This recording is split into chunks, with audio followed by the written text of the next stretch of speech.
ಸೃಷ್ಟಿಗೊಡೆಯ ಎನ್ನ ಋಣವ ಪರಿಹರಿಸೋ ಋಣವೆಂಬ ಸೂತಕವು ಬಹುಬಾಧೆ ಪಡಿಸುತ್ತಿದೆ.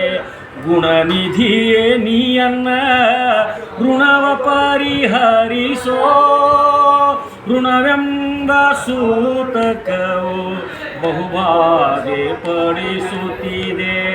ಹೆತ್ತ ಸೂತಕ 10 ದಿನಗಳಿಗೆ ಪರಿಹಾರ, ಮೃತ್ಯು ಸೂತಕವೋ 11 ದಿನಕ್ಕೆ, ಮತ್ತೆ ಋಣ ಸೂತಕವೋ ಜನ್ಮ ಜನ್ಮಾಂತರದಿ, ಮತ್ತೆ ಋಣ ಸೂತಕವೋ ಜನ್ಮ ಜನ್ಮಾಂತರದಿ.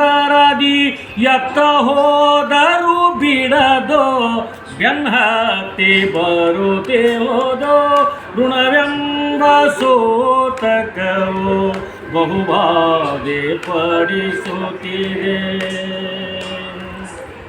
ಅವನ ಒಡವೆಯ ತಂದು ದಾನ ಧರ್ಮವ ಮಾಡಿ, ಅವನಿಗಲ್ಲದೆ ಪುಣ್ಯ ನಿನಗಾಗುವುದೇನೋ.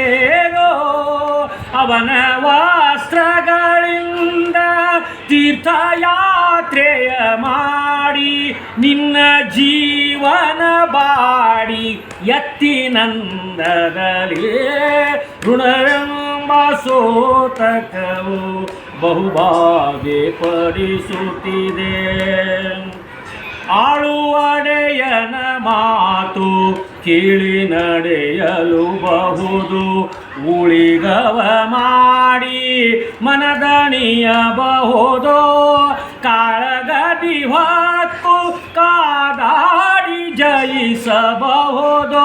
ಪೇಳಲಳವಲ್ಲ ಈ ಋಣದೊಂದು ಸೋಲು. ಋಣವೆಂಬ ಸೂತಕವು ಬಹುಬಾಧೆ ಪಡಿಸುತ್ತಿದೆ. ಬಂಧು ಬಳಗದ ಮುಂದೆ ಬಹುಮಾನವು ಹೋಗಿ, ಅಂಧನಾದೆ ನಯ್ಯ ಈ ವಿಧದಿ ಋಣದಿ. ಇಂದಿರಾರಮಣ ಶ್ರೀ ಪುರಂದರ ವಿಠಲನ ಇಂದ್ಯನ ಈ ಋಣವ ಪರಿಹರಿಸೋ ದೇವಾ. ಋಣವೆಂಬ ಸೂತಕವು ಬಹುಬಾಧೆ ಪಡಿಸುತ್ತಿದೆ. ಗುಣನಿಧಿಯೇ ನೀಯನ್ನ ಋಣವ ಪರಿಹರಿಸೋ ಋಣವೆಂಬ ಸೂತಕವು ಋಣವೆಂಬ ಸೂತಕವು ಬಹುಬಾಧೆ ಪಡಿಸುತ್ತಿದೆ.